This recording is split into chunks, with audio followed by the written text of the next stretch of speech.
En este video, David Paul Yonggi Cho enseña sobre la importancia de preparar el corazón antes de orar, destacando el arrepentimiento y la gratitud. Explica que las oraciones deben ser claras y específicas, ya que las peticiones vagas no son efectivas. Utiliza ejemplos bíblicos para ilustrar cómo la persistencia en la oración lleva a respuestas de Dios. Cho también comparte experiencias personales que le enseñaron a ser preciso en sus oraciones. Concluye que la oración fervorosa, con objetivos definidos, es clave para obtener respuestas, junto con la paciencia y la fe. Las enseñanzas del pastor Yonggi Cho en este video son profundamente impactantes. Me hizo darme cuenta de la importancia de preparar mi corazón antes de orar, algo que muchas veces pasamos por alto. Su insistencia en hacer peticiones claras y específicas me ha inspirado a ser más consciente de lo que le pido a Dios. La forma en que conecta la persistencia en la oración con los ejemplos bíblicos me recordó que la paciencia y la fe son esenciales para recibir respuestas. Verdaderamente una enseñanza poderosa que me ha desafiado a mejorar mi vida de oración. Ana Fernández lo elogió. Olá, meus irmãos e irmãs, sejam bem-vindos ao canal Vinícius Siqueira. E se você ainda não é inscrito aqui no canal, se inscreva aqui no canal e não esqueça de ativar o sininho das notificações. Todos os dias são postados vídeos abençoados aqui no canal para te abençoar. Vamos a mais uma palavra do Senhor. Se eu tentasse explicar a oração temática, diria que é como sair para um passeio a pé, tendo um determinado destino em mente. Diferentemente de outras orações, a oração temática tem um alvo especial. É por isso que a chamo de oração temática, oração que tem um tema. Preparar primeiro o coração diante do trono de Deus é sempre a primeira exigência, seja qual for o tipo de oração. Devemos arrepender-nos e confessar os nossos pecados, ser purificados de toda a desobediência diante de Deus, antes de comparecer diante do trono. Além disso, devemos muitas ações de graças e louvores ao nosso Pai. A palavra de Deus diz que Deus habita nos louvores dos seus filhos. Nossa gratidão e louvor preparam o caminho para o Senhor vir a nós. Uma coisa que é muito importante lembrar é que quando oramos por uma necessidade específica, precisamos remover a cobiça do nosso coração. Se fazemos exigências ou amolamos Deus em favor dos alvos que estabelecemos para nós, com cobiça no coração, nossas orações não surtirão efeito.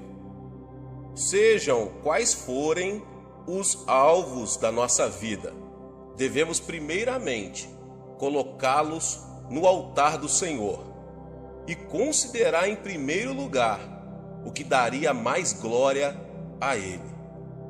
Se o propósito da nossa oração não for a sua glória, devemos reconhecer esse fato e abrir mão desse alvo, por não fazer parte da vontade de Deus.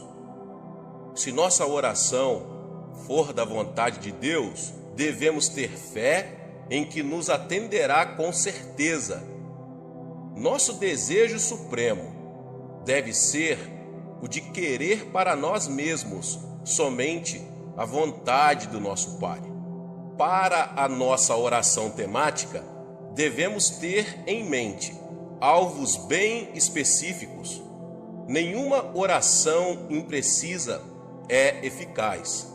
Se, por exemplo, orarmos: Pai, oramos para que Tu nos abençoes, temos aí apenas uma oração indefinida. Orar: Pai, abençoa a minha pátria, é a mesma coisa. Quando alguma coisa acontece em nossa vida, sem ser possível discernir se foi ou não uma resposta à nossa oração, não se pode chamar de oração que tem um tema, a oração temática. A oração temática é uma oração específica e quando ela é atendida, sabemos que realmente foi uma resposta específica da parte de Deus e podemos testificar que a resposta de Deus veio a nós. No Evangelho, segundo escreveu Lucas, está registrado a oração de uma viúva. Ela foi repetidas vezes a um juiz. Com sua petição, ela dizia: faze-me justiça contra meu adversário. Lucas 18:3. Mas o juiz daquela cidade não temia a Deus, nem se importava com as pessoas.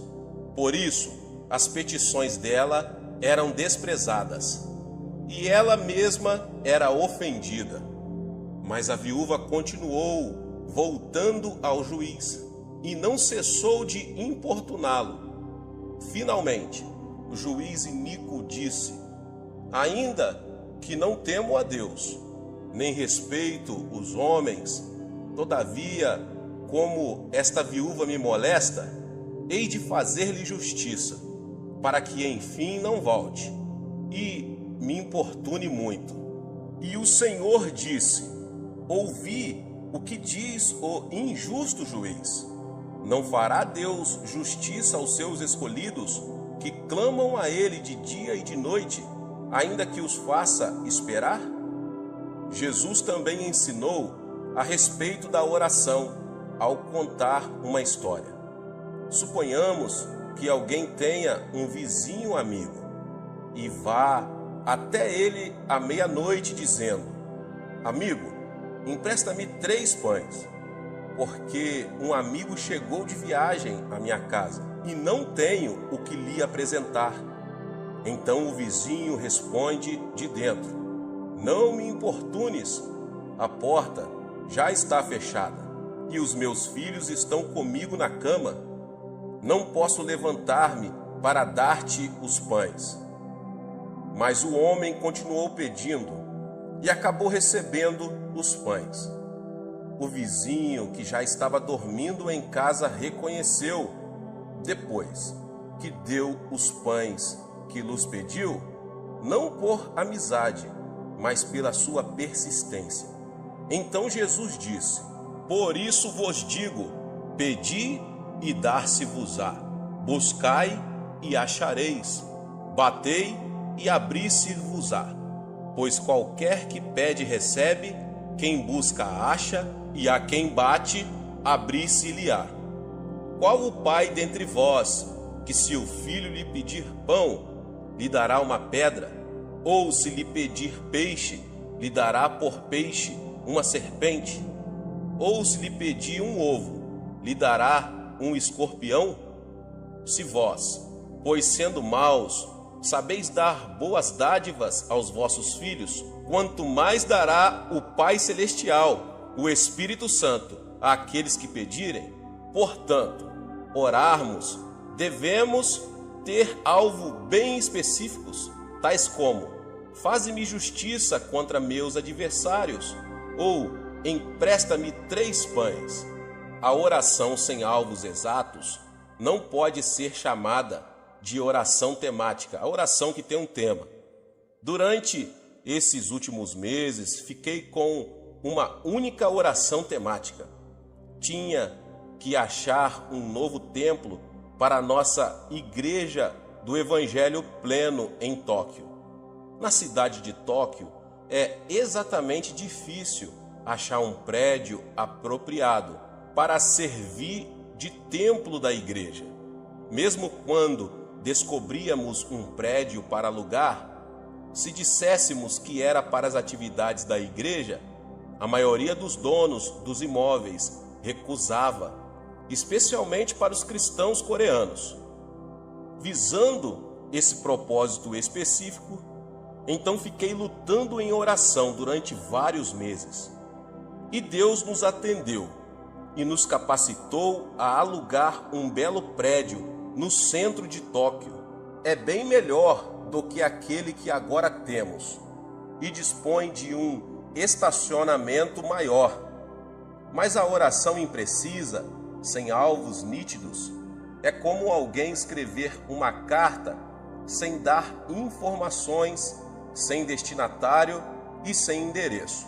A fé é a substância das coisas, coisas nítidas que se esperam. Se tiver uma ideia vaga de sua meta, então estará fora de contato com aquele que pode responder à sua oração. É preciso que você tenha uma meta clara e definida. Aprendi esta lição de uma maneira muito especial. Tinha estado no ministério pastoral durante alguns meses e era tão pobre que não possuía bens materiais algum. Era solteiro e vivia num quarto pequeno. Não tinha escrivaninha, nem cadeira, nem cama. Comia no chão, dormia no chão e estudava no chão. Tinha de andar quilômetros e quilômetros todos os dias para poder desempenhar meu ministério de ganhar almas. Mas um dia, enquanto lia a Bíblia, fiquei tremendamente impressionado pelas promessas de Deus. A Bíblia dizia que se tão somente eu colocasse minha fé em Jesus e orasse em seu nome, eu receberia tudo o que pedisse. A Bíblia também me ensinava que eu era filho de Deus, filho do Rei dos Reis, o Senhor dos Senhores. De modo que então orei dizendo: Pai, por que deve um filho do Rei dos Reis e Senhor dos Senhores viver sem escrivaninha, sem cadeira, sem cama e andar quilômetros todos os dias? Pelo menos eu poderia ter um escritório humilde, uma cadeira em que se sentar e uma humilde bicicleta a fim de sair a fazer visitas. Achava que, segundo as Escrituras, eu podia pedir estas coisas ao Senhor. Ajoelhei-me e orei: Pai, agora estou orando. Por favor, envia-me uma escrivaninha, uma cadeira e uma bicicleta. Pus toda a minha fé no pedido e dei graças a Deus. A partir deste momento, comecei a esperar a entrega dessas coisas. Passou um mês e não recebi resposta alguma. Passaram 2, 3, 4, 5, 6 meses e ainda continuava a esperar e nada acontecia. Certo dia chuvoso, eu estava realmente deprimido. Não tinha comido nada, estava com muita fome, cansado, deprimido e comecei a reclamar. Senhor, pedi-lhe uma escrivaninha, uma cadeira e uma bicicleta vários meses atrás e não me deste nenhuma destas coisas. Tu vês que estou pregando o Evangelho para as pessoas pobres deste bairro pobre. Como posso pedir-lhes que exerçam a fé quando eu mesmo não posso praticá-la? Como posso pedir-lhes que coloquem a fé no Senhor e vivam pela palavra e não pelo pão? Meu Pai, estou tão desanimado, não estou muito certo disto, mas sei que realmente não posso negar a palavra de Deus. A palavra deve permanecer e tenho certeza que vais responder-me, pois desta vez eu simplesmente não tenho certeza do quando e como. Se vais responder à minha oração depois que eu morrer, de que me aproveitará isso? E se vais responder à minha oração, faze-o rapidamente, por favor. Então sentei-me e comecei a chorar. Subitamente senti uma serenidade, uma tranquilidade invadindo a minha alma. Toda vez que me vem esse tipo de sentimento da presença de Deus, Ele sempre fala, de modo que esperei. Então, aquele cicio suave ressoou em minha alma e espírito, dizendo: Meu filho, ouvi sua oração muito tempo atrás. Exclamei abruptamente: então onde estão minha escrivaninha, minha cadeira e minha bicicleta? Disse-me o Espírito: sim, esse é o seu problema, o problema de todos os meus outros filhos.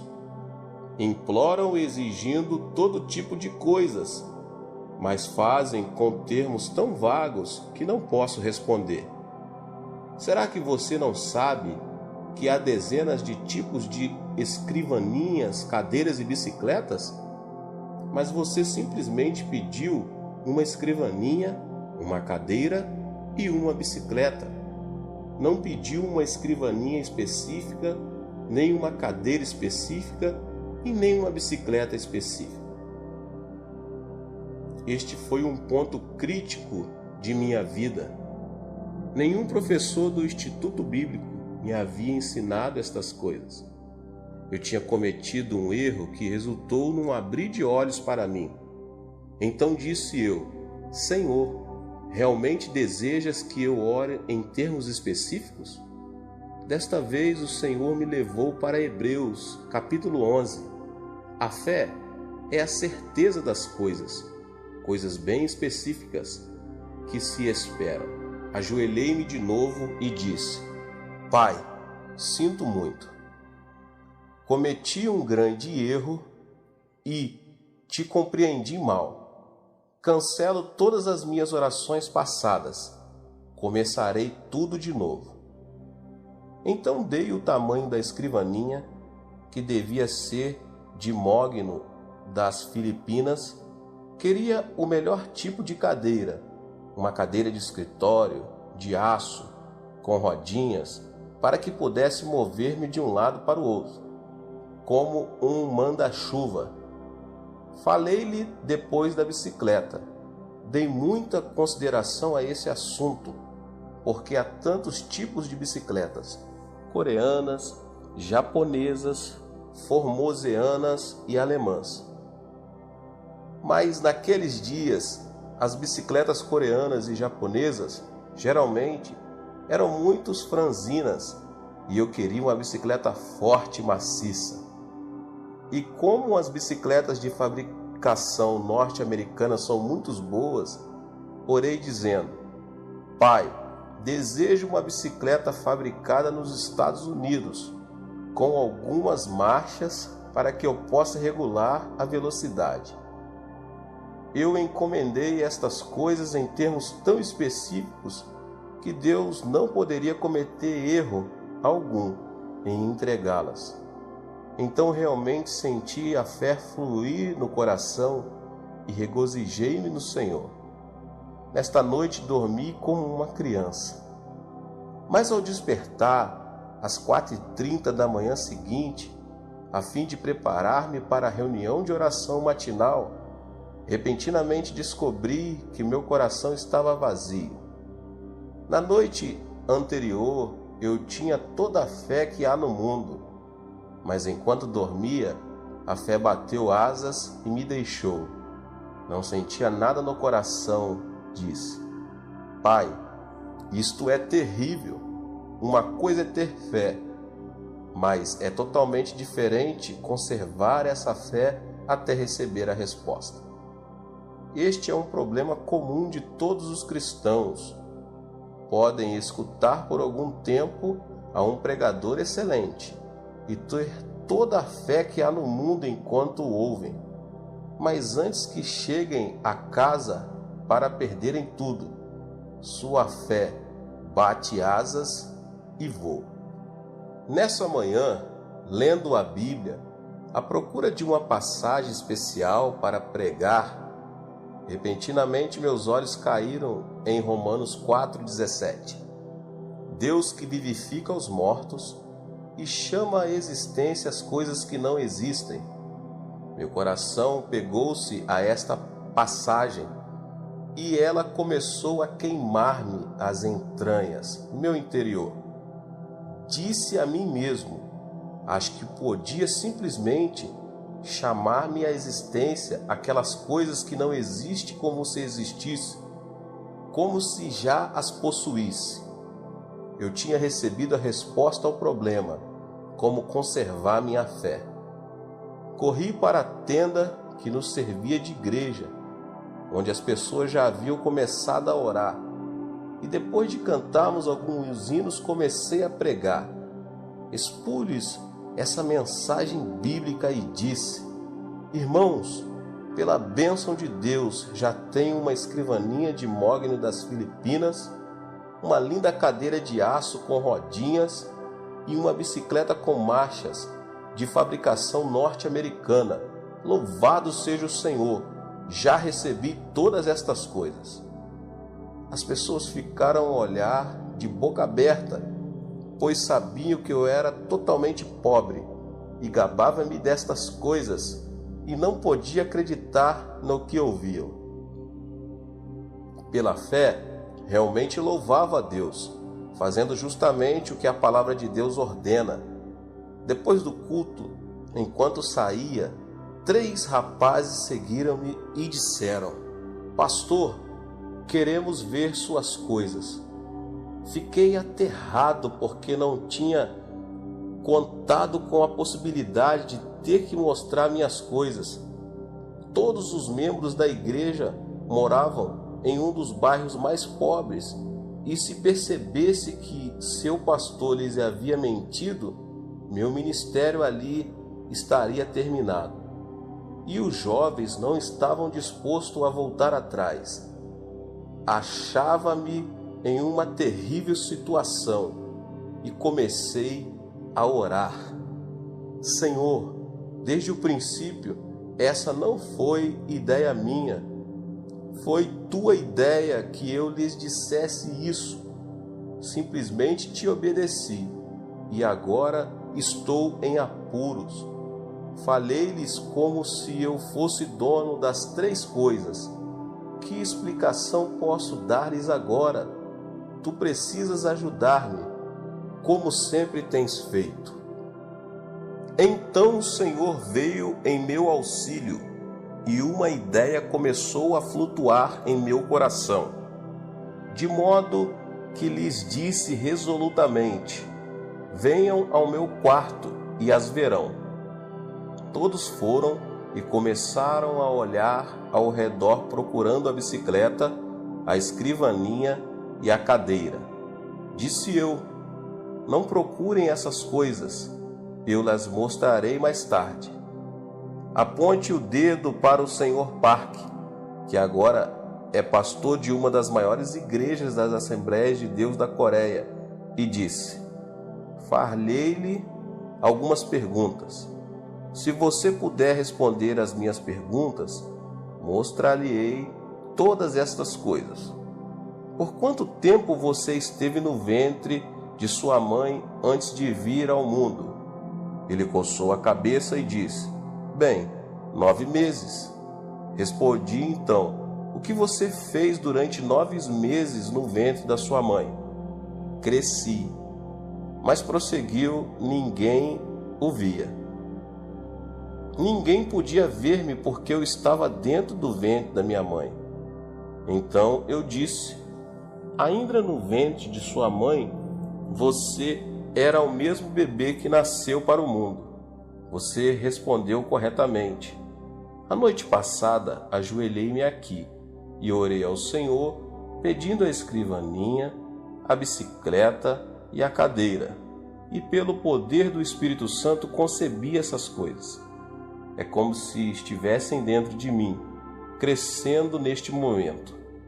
E são tanto a escrivaninha, a cadeira e a bicicleta, como quando forem vistas pelas pessoas na época de sua entrega. Eles começaram a rir de mim. Disseram: esta é a primeira vez que já vimos um homem grávido de uma bicicleta, uma escrivaninha e uma cadeira. E saindo do meu quarto, começaram a espalhar por toda a cidade o rumor de que o ministro estava grávido de uma bicicleta, uma cadeira e uma escrivaninha. Mal podia andar pela cidade. As mulheres se juntavam olhando para mim e davam risadas. E alguns dos jovens travessos de minha igreja chegavam a mim no domingo, tocavam-me o estômago e dizia: pastor, quantos meses faltam? Mas naqueles dias, todos eu sabia que tinha tais coisas crescendo dentro de mim. Leva tempo, assim como a mãe leva tempo para dar à luz o filho. Sem dúvida alguma, as coisas que você pediu hoje levarão algum tempo antes de que cheguem, mas você já está grávido delas e no devido tempo as terá. Mantive-me louvando o Senhor constantemente e no tempo devido as 3 coisas chegaram. E chegaram exatamente como encomendas. A escrivaninha era de mogno das Filipinas, a cadeira era japonesa, fabricada pela companhia e tinha rodinhas para que eu pudesse mover-me, e a bicicleta de segunda mão era norte-americana e tinha várias marchas. Tinha sido um filho de um casal de missionários norte-americanos. Trouxe para casa essas 3 coisas pelas quais tinha esperado tanto, e isso mudou por completo minha maneira de orar. Até então, tinha orado em termos vagos, mas desse dia em diante jamais orei em termos vagos. Se Deus respondesse às suas orações vagas, você jamais conheceria seu pedido como sendo resposta de Deus. Você deve pedir definida e especificamente. O Senhor não se agrada de orações vagas. Há algum tempo, fiz uma visita a São Francisco, na Califórnia, nos Estados Unidos. Ali falei numa conferência. Depois da conferência, a esposa do pastor pediu-me que fosse ao escritório. O pastor perguntou: Pastor Chu, você poderia orar por esta senhora? De que necessita ela? Perguntei. Bem, ela deseja casar-se e ainda não encontrou o marido. Peça-lhe que entre. De modo que uma solteirona de mais de 30 anos entrou. Perguntei-lhe: Irmã, por quanto tempo tem orado pedindo o marido? Por mais de 10 anos, respondeu ela. Por que Deus não respondeu a sua oração nestes 10 anos? Perguntei. Que tipo de marido você tem solicitado? Bem, isso fica com Deus. Ele sabe de tudo, respondeu ela, sacudindo os ombros. É esse o seu erro. Deus jamais opera por si mesmo, mas somente por nosso intermédio. Deus é a fonte eterna, mas Ele somente opera por meio dos nossos pedidos. Você realmente deseja que eu ore por você? Sim. Muito bem. Traga-me papel e lápis e sente-se à minha frente.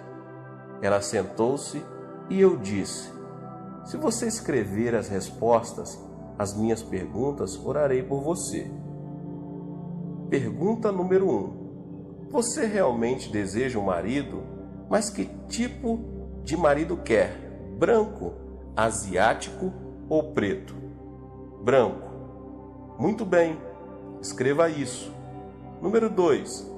Você deseja que seu marido tenha 1,80 m de altura? Ou ele pode ser mais baixo? Deseja um marido alto. Escreva isso. Número 3. Você deseja que seu marido seja esbelto e de boa aparência ou simplesmente agradável e gordo? Quero que seja magro. Escreva então magro. Número 4. Que tipo de passatempo deseja que seu marido tenha? Bem, gostaria que fosse musical. Muito bem, escreva musical. Número 5. Que tipo de emprego você quer que seu marido possua? Professor. Muito bem, escreva professor.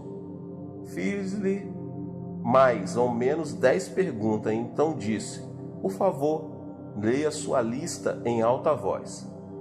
Ela leu todos os pontos, do 1 ao 10 em voz alta. Então eu disse: Feche os olhos. Você pode ver se seu marido Você pode ver seu marido agora? Sim, posso vê-lo claramente. Muito bem. Encomendemo-lo agora. Enquanto não vir seu marido claramente com os olhos da imaginação, você não pode fazer o pedido, porque Deus jamais responderia. É preciso que você o veja claramente antes de começar a orar. Deus nunca responde a orações vagas. Ela ajoelhou-se e impôs as mãos sobre ela. Ó Deus, agora ela conhece o marido que deseja. Veja o seu marido. Tu conheces o marido dela. Pedimo-lo em nome de Jesus. Continuei e, dirigindo-me a ela, irmã, leve este pedaço de papel para casa e cole no espelho. Todas as noites, antes de ir para a cama, leia estes 10 pontos em alta voz. E todas as manhãs, ao se levantar, leia em voz alta estes 10 pontos e louva a Deus pela resposta. Passou-se um ano, e aconteceu de eu estar passando por essa cidade novamente, quando a esposa do ministro me telefonou. Disse ela: Pastor, será que o senhor pode vir almoçar conosco? É claro que posso. Fui almoçar com eles. Assim que cheguei ao restaurante, ela disse: Ela se casou. Quem é que se casou? Lembra-se daquela moça por quem o Senhor orou? Aquela a quem o Senhor pediu que escrevesse os 10 pontos. Ela se casou. Sim, agora me lembro. O que aconteceu? Naquele verão, um professor de música de ginásio veio à igreja com um quarteto a fim de realizar um reavivamento de uma semana. Ele era solteiro e todas as moças estavam doidas por ele. Queriam sair com ele, mas esse camarada não lhes dava a menor atenção. Entretanto, ficou fascinado por aquela solteirona. Estava sempre com ela e, antes de ir embora, pediu-a em casamento. Ela, sem muita relutância, deu-lhe o seu consentimento. Casaram-se naquela igreja para a alegria de todos, e no dia de seu casamento, a mãe dela pegou aquele pedaço de papel, leu os 10 pontos para a congregação, rasgando-o em seguida. Parece história, mas realmente é assim que funciona. De modo que sempre que desejar receber respostas do Senhor, apresente objetivos claros. Não diga: ó Deus, abençoa-me, abençoa-me. Você sabe quantas bênçãos a Bíblia contém? Mais de 8.000 promessas. Se você disser: ó Deus, abençoa-me, então Deus pode perguntar-lhe: que tipo de bênção você deseja entre as 8.000 promessas? Portanto, seja bem definido, bem específico. Pegue um caderno, anote, veja sua meta claramente. A oração temática também é oração fervorosa, contínua, uma luta de meia hora ou 1 hora, em favor de um só pedido específico. Paciência é uma condição prévia da oração temática. Na oração temática, muitas vezes os nossos alvos aparentemente foram desfeitos e sua realização nos parece impossível. Os cristãos, porém, não devem desistir. Na oração temática, devemos perseverar. Às vezes você sente que seu alvo foi destruído ou que é de impossível cumprimento, mas você não deve desanimar, deve persistir em oração a Deus. Na minha experiência pessoal, passei por muitas ocasiões em que meus alvos e sonhos foram arruinados e esmigalhados na minha oração temática. Mas no meio de tais períodos de decepção, continuei confiando em Deus e acabei recebendo a sua resposta à minha oração. Deus ressuscitou meus sonhos mortos. Tínhamos orado pedindo um terreno onde pudéssemos construir um edifício para nosso jornal diário. E Deus nos ajudou a adquirir e pagar 2.000 piong de terras, o equivalente a 71.160 metros quadrados. Todos nos regozijamos e demos graças a Deus por isso. Mas então surgiram imprevistos que quase nos levaram a perder o terreno. Nosso sonho de levantar o prédio do jornal, por pouco, não se arruinou de vez. Ficamos desanimados, tentados ao desespero, mas clamamos a Deus e continuamos orando, lembrando-nos de que Abraão gerou seu filho Isaque quando tinha 100 anos de idade e Sara 90 anos. Era-lhes humanamente impossível gerar um filho. Ao persistirmos na oração, Deus nos deu uma resposta. Nosso sonho voltou à vida. O terreno foi-nos devolvido e começamos a construir. Quando oramos de modo específico em favor da realização de certos sonhos, passamos por um período em que nossos projetos morrem, mas Deus os ressuscita para não regredirmos na fé em o nome do Senhor Jesus. Deus abençoe a sua vida, você que ouviu essa palavra. Se você chegou aqui pela primeira vez e ainda não é inscrito aqui no canal, se inscreva no canal, ative o sininho das notificações. Todos os dias são postados vídeos abençoados aqui no canal para te abençoar. Deixe também o seu like e não esqueça de compartilhar esta palavra, esta mensagem com mais pessoas.